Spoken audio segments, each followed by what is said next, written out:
Hey guys, this is MrsTroubleshoot here with another speed building video.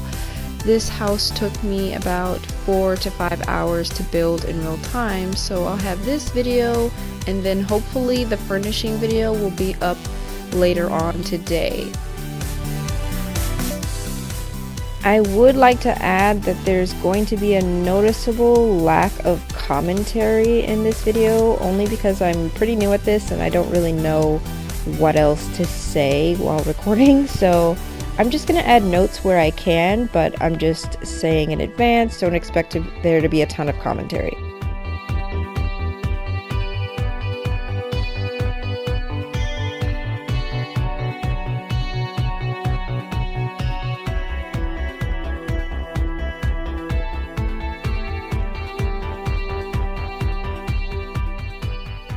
So here you can see me starting on the roof.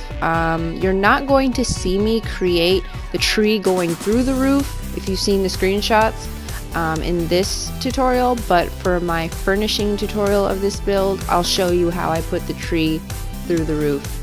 And the reasoning for that is because I tried at the beginning to put the tree into the roof and then start building around it and furnishing around it and stuff, but it was really irritating because the tree doesn't disappear at certain points, so it was really hard to see. So I saved it for the end essentially. So you'll get to see me add that little bit, which is my favorite part of this build, in the furnishing video. Yeah, I've never seen anyone do that, put a tree through a roof for Sims builds, so I thought it would be really cool, and that's what I want to do with this game. I want to push the envelope, I want to do what hasn't been done, I really want to inspire people. One thing I also really love about this house are the different levels of the roof, I guess you could say, where the pillars are much taller than the roof itself, so you get that dimension and that depth. I really enjoy that. I do make some changes to the build. You're going to see as the video progresses that it looks a little different from the screenshots in the beginning. That was totally my mistake. I have learned that I should absolutely not take any screenshots whatsoever until I'm 100% certain that the build is finished. But I just get so excited about my creations and I just want to take pictures. That's all I want to do, and I jumped the gun there a bit. So it's not major differences, but you'll see a little, as I said before, as the video progresses, that there are some minute details that are a tad bit different that I changed. And towards the end, with the end screenshots, you'll see a lot of those details too. They drive me crazy, but how I edited the video, I can't necessarily take them out without ruining my format. So all I can say is lesson learned. I will not do any photographs until I'm absolutely certain the build is where I want it to be.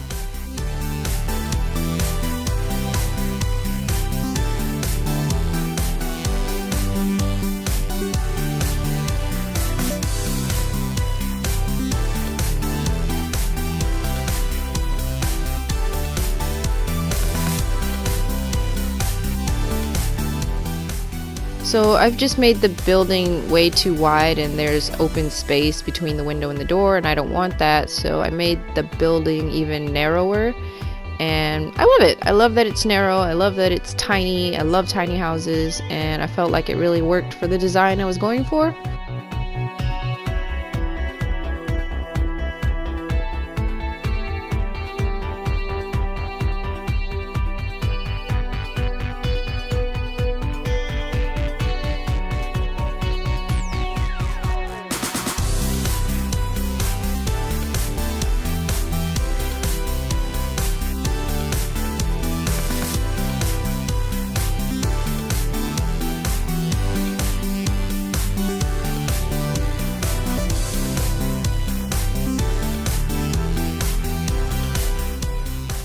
As we all know, it takes quite a while to build on console, and I build on PS4, so I can't reasonably include every single detail of my builds like say a PC gamer can, because it just takes so long, and I don't think I skip ahead any parts where I'm creating rooms or any important details, but things like painting and adding fencing or moving items I don't think are as important.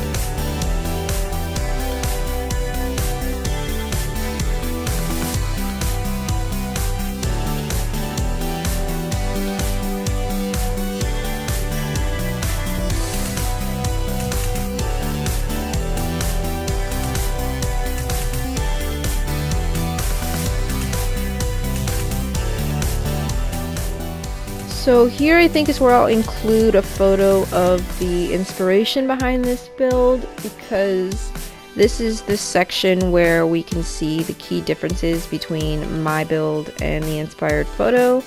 I add a lot more shrubbery. I do stick to the same general color scheme, but I do eventually remove the white trim off of that red pillar there and instead use white slate tile. If you play City Living, you know the slate tile is the tall, rectangular, I guess you could call them pillars, that I use a lot in my other builds too. And I kind of place it to the side so that it looks like it's making a straight line down, and then I place it on the half wall above there too, and it makes this straight, clean line that I love.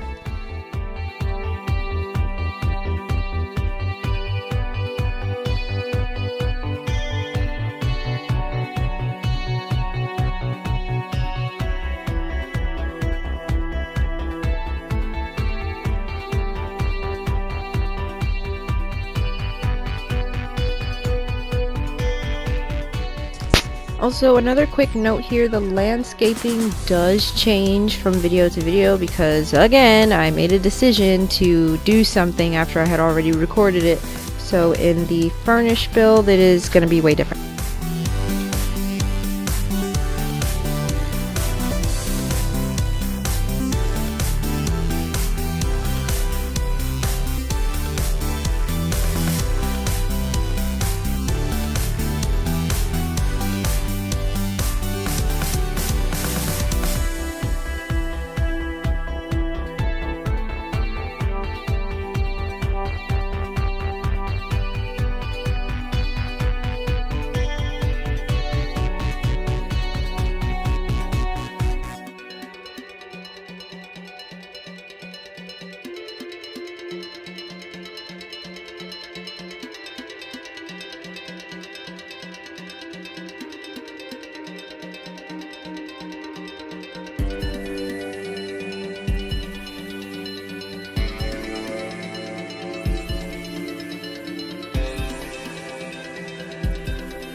So now I'm creating the bathroom for the bedroom, which is located in the back of the house.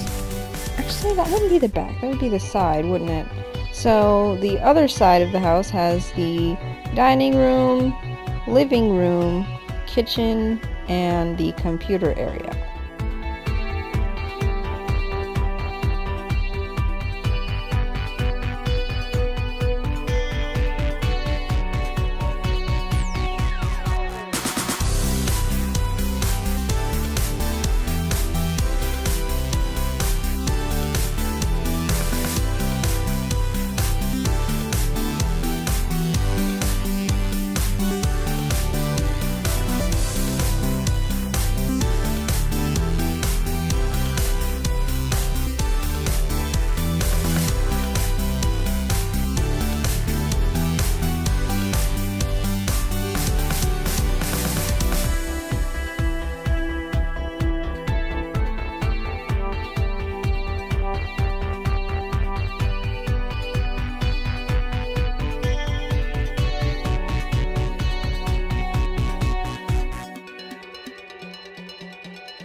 So we are moments away from screenshots. I didn't know this at the time, but I would end up replacing the window I just put on the bathroom with a smaller window, because when I placed the slate tile to make the white line on the front, it crossed with the window and it looked really weird. I probably could have turned the window white, but instead I just put a smaller window there. so it didn't cross with the tile, and I think that actually ended up looking better. The floor plan. Alright, so here are the screenshots. Like I said, it's going to look a tad bit different in my next video where I'm furnishing this house, but it still essentially has the same qualities. I want to thank you so much for watching this video, and I'll see you in my next one.